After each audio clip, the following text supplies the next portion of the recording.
Hola, ¿qué tal? Vamos a continuar con el curso. En esta ocasión vamos a ver algunos efectos que tiene el origen, el sistema de coordenada. Efectos del origen. Y la idea es la siguiente. Vamos a tener un sistema de coordenado. Vemos por aquí. Establecemos un sistema de coordenado arbitrario. Y a una cierta distancia vamos a poner otro sistema de coordenado por acá. Tenemos dos observadores y estos dos observadores están midiendo un campo, y estos van a estar separados los orígenes por un vector, digamos el vector A, ¿no? Que nos permite relacionar el sistema de coordenadas amarillo con el sistema de coordenadas verdes. Y nosotros sabemos que el momento dipolar lo podemos calcular, el potencial dipolar lo podemos calcular como el producto de P punto R, lo dividimos entre 4pi epsilon sub 0 por R al cubo, ¿okay? Donde el momento dipolar lo podemos definir como la sumatoria para cargas discretas, como la sumatoria desde la primera carga hasta la carga que tengamos enésima del producto de las cargas por las distancias correspondientes.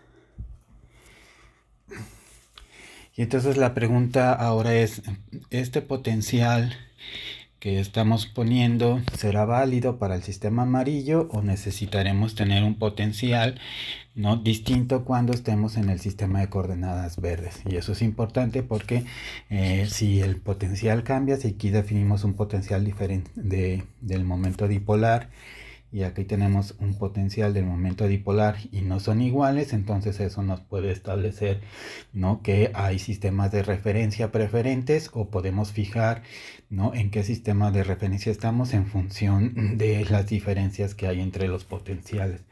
Y eso en relatividad pues no es muy no es la idea central, ¿no? No nos gustan esas definiciones. Bueno, ¿cómo lo hacemos? Vamos a definir entonces que tenemos el vector R, podemos pasar de los vectores R, perdón, y en el sistema de coordenadas amarillo, y este va a ser el sistema RI en el sistema de coordenadas verde, menos un cierto vector A. Déjenme, para efectos de, vamos a ponerle el RI así, verde. ¿Okay? Y entonces con esto en mente podemos decir, bueno, ¿qué pasaría si ahora utilizamos esta definición en la definición del momento dipolar? Dado que los elementos que establecen en esta distancia, este va a ser un escalar, por lo tanto este no va a cambiar, este que está aquí son escalares, entonces el que tiene la información es el momento dipolar P. Por lo tanto podemos decir, ok, ¿cómo quedaría P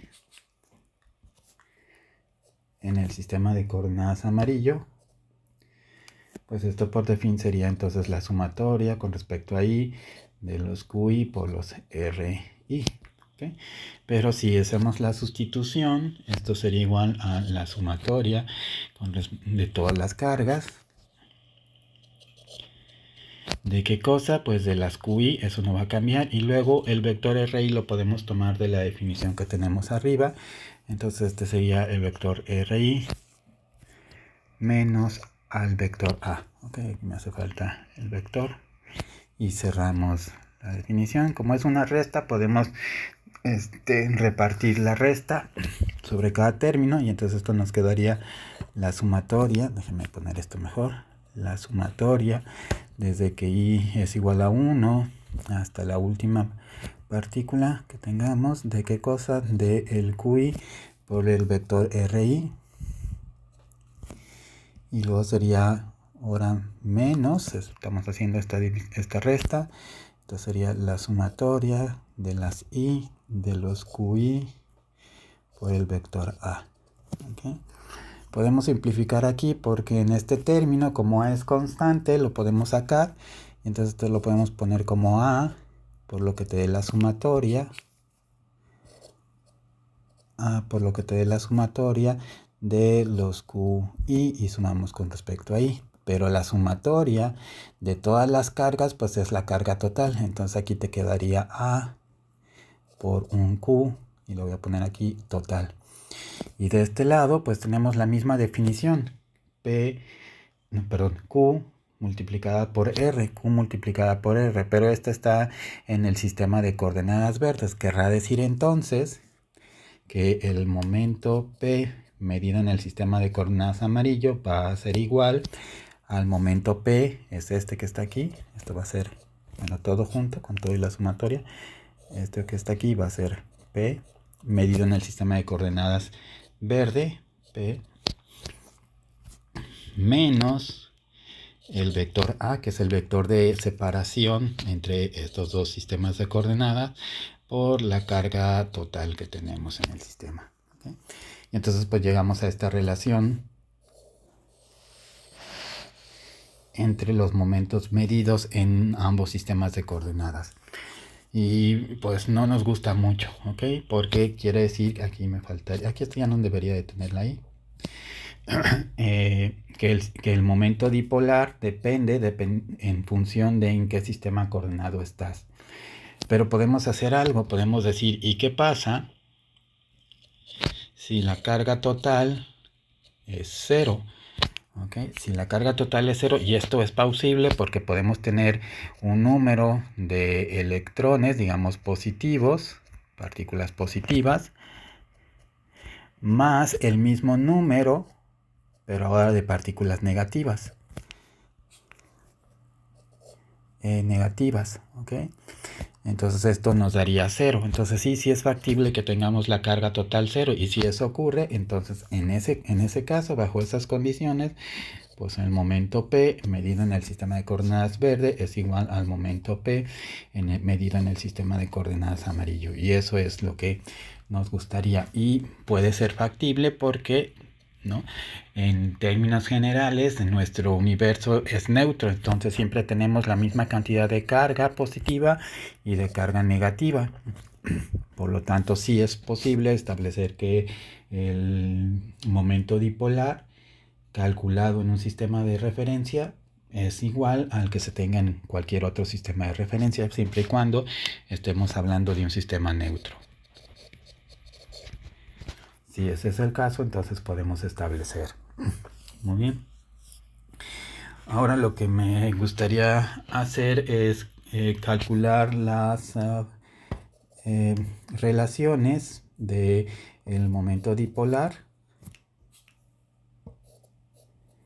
y el campo. En este caso sería el campo del dipolo. ¿Okay?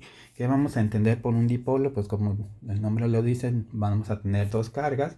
Vamos a poner que aquí tenemos una carga positiva y por acá vamos a tener una carga negativa.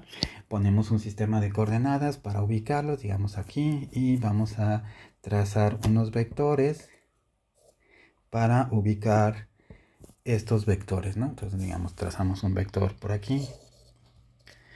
A este le llamamos R positivo y luego otro vector que ubique la carga negativa. Y a este le llamamos R negativo vector. Con eso en mente, entonces podemos establecer que el vector P, el momento dipolar, va a ser igual a la carga positiva por R positivo vector menos, bueno, vamos a ponerle más ahorita de manera genérica, por la carga negativa por R negativa. Si suponemos que estas son iguales y de signo contrario, entonces esto nos va a quedar la carga. Vamos a ponerle aquí que esto es Q y esto es igual a menos Q. Entonces eso te quedaría Q de lo que te quede R positivo menos R negativo. Ya me equivoqué. R negativo. Cerramos. Y si a este no lo hacemos que sea el vector de referencia, digamos el vector L. ¿Y cuál sería ese vector? Pues sería el que hay entre estas dos cargas, ¿no? Entonces este que está aquí va a ser nuestro vector L. Entonces con eso podemos establecer que esto te va a quedar Q por el vector L. Algo interesante es que podemos decir, bueno, ¿qué pasaría si quisiéramos un dipolo puntual, ¿no? En el caso de un dipolo puntual,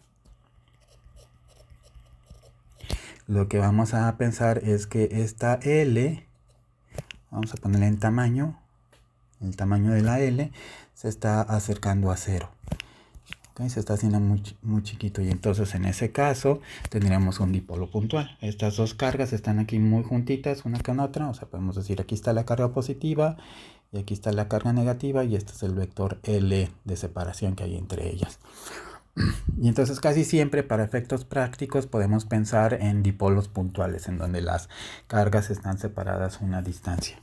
Si hacemos eso, ¿cómo te quedaría el potencial? El potencial dipolar de un dipolo puntual. Entonces te va a quedar, ¿no?, el potencial dipolar como función de la separación va a ser igual, pues lo tenemos aquí arriba, ¿dónde está? Aquí es esta expresión. Entonces simplemente hacemos este producto punto, el tamaño de P, que es P, el tamaño de R, que es R, con este R cúbica se va a cancelar y te va a quedar PR sobre 4pi epsilon sub 0 R cuadrada.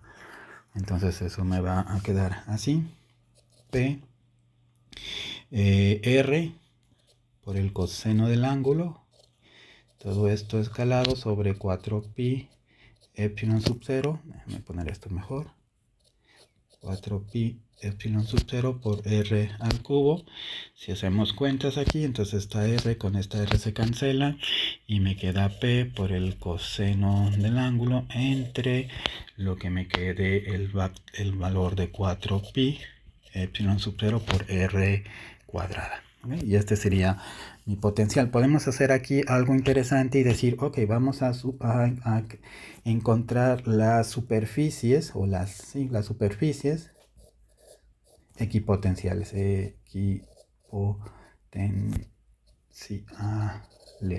Es decir, las superficies equipotenciales vas a mover en el espacio, vas a estar cambiando esta R que tenemos aquí, pero el potencial tiene que permanecer constante. Entonces la condición para tener superficies potenciales es que el potencial dipolar como función de R sea igual a una constante. Digamos, le vamos a poner el valor phi 0. ¿Okay? Para hacer una de esto, phi 0. Un valor constante. Si eso es el caso, entonces querrá decir, para el caso del potencial dipolar, que tenía que dar P por el coseno de teta igual a 4pi epsilon sub 0 por r cuadrada, y esto tiene que ser un número constante. Entonces pueden variar el ángulo teta, pueden variar r, P es fijo, 4pi epsilon sub 0 son fijos, entonces la variación entre esto tiene que ser tal que siempre te dé una constante que está acá, ¿no? Si despejamos, entonces esto lo podemos poner como un r cuadrada igual a lo siguiente, lo ponemos para acá, entonces te va a quedar P sobre un 4pi epsilon sub 0 sobre el potencial que tú quieres de referencia constante, y esto es función del coseno del ángulo. Si hacemos que esto sea una constante, son todos constantes, entonces esto lo podemos poner como r cuadrada igual a cierta constante sub 0, va a depender del valor de potencial que nosotros tengamos aquí, diferentes no constantes, diferentes superficies equipotenciales te van a generar diferentes constantes C. Aquí pones el coseno de teta. Entonces esta es nuestra ecuación para las superficies equipotenciales de un dipolo. Está en polares, ¿no? Entonces podemos meter esta, elegimos diferentes constantes de C, la metemos a un graficador, ¿no?, que esté en coordenadas polares, y obtendríamos las curvas. Eso lo vamos a hacer en clase. Ok. Y ya que tenemos esto, entonces podemos ahora preguntarnos cuál es el efecto del campo eléctrico. Entonces el campo eléctrico del dipolo lo podríamos calcular como menos el gradiente de este potencial dipolar. ¿ok? Lo cual querría decir, ¿no?, que como el potencial dipolar, aquí está, vamos a tomar esta expresión, como el potencial dipolar depende de las constantes de las variables θ y r, entonces hay que oponer este operador en coordenadas polares o en coordenadas esféricas, ¿no? Podría también funcionar. Entonces ponemos r, componente radial, va a ser igual a menos, el menos viene por este menos que tenemos aquí, de lo que te quede la derivada del potencial dipolar. Como estamos tomando la coordenada r, derivas con respecto a r. Entonces derivamos este potencial con respecto a r, todo lo demás es constante, tenemos una r abajo, la subimos como r a la menos 2 y la derivamos como r a la un exponente. Entonces eso lo que va a hacer es bajar un 2, negativo, un menos 2, con este menos que está acá se va a cancelar y te va a quedar menos 2 menos 1, ¿no? Entonces eso te va a quedar de la siguiente forma. Vamos a ponerle p sobre 4pi epsilon sub 0. El r lo subo, entonces me queda un 2. Me va a quedar el coseno de θ y lo voy a bajar con un r al cubo. ¿Okay? Entonces voy a conservar este. Podríamos aquí hacer álgebra y poner este 2 con este 4pi, pero lo vamos a conservar así. ¿Okay? Lo vamos a dejar así. Entonces esta sería nuestra expresión para el potencial. Para el campo eléctrico en la dirección radial.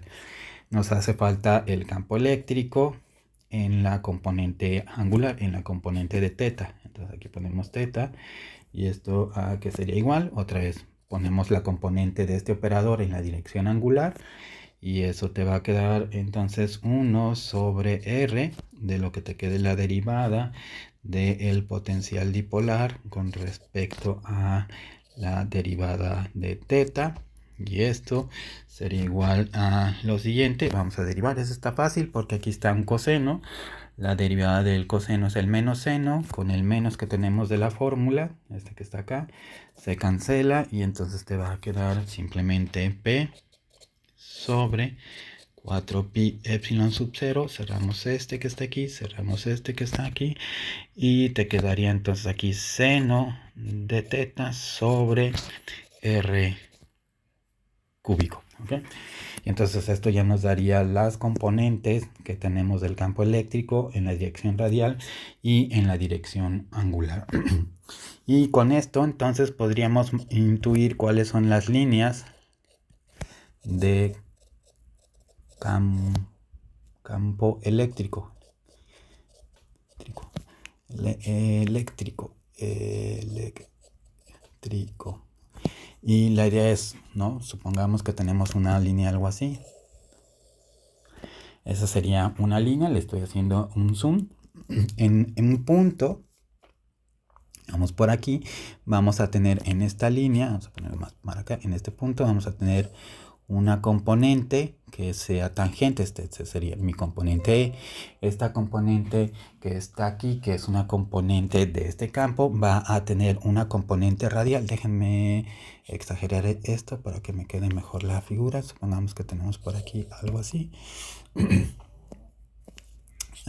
Déjenme exagerar esto un poco más, con mayor curvatura para que me quede mejor la figura.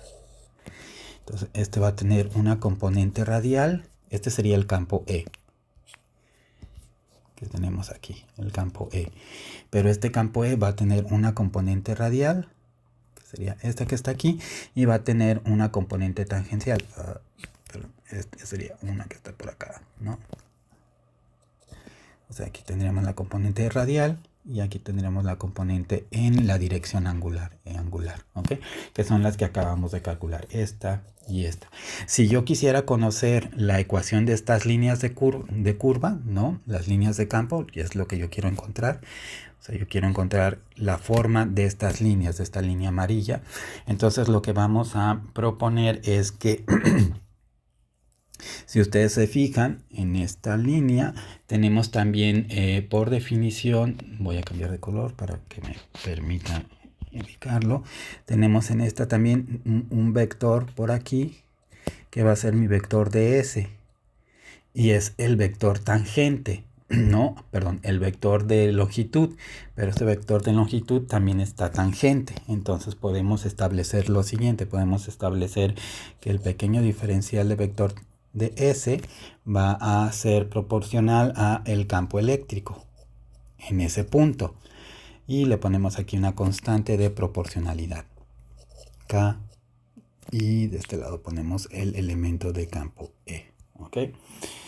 ¿Por qué? Pues porque los dos elementos son tangentes. El ds, que se está moviendo a lo largo del arco, y el campo eléctrico, si fueran puntual exactamente en este punto donde se está analizando, si son pequeñitos porque es un diferencial, van a ser paralelos. Y como son paralelos, entonces deben de ser proporcionales con una cierta constante proporcional. Y esta relación, que es genérica, es la que nos va a permitir entonces encontrar las líneas de campo eléctrico.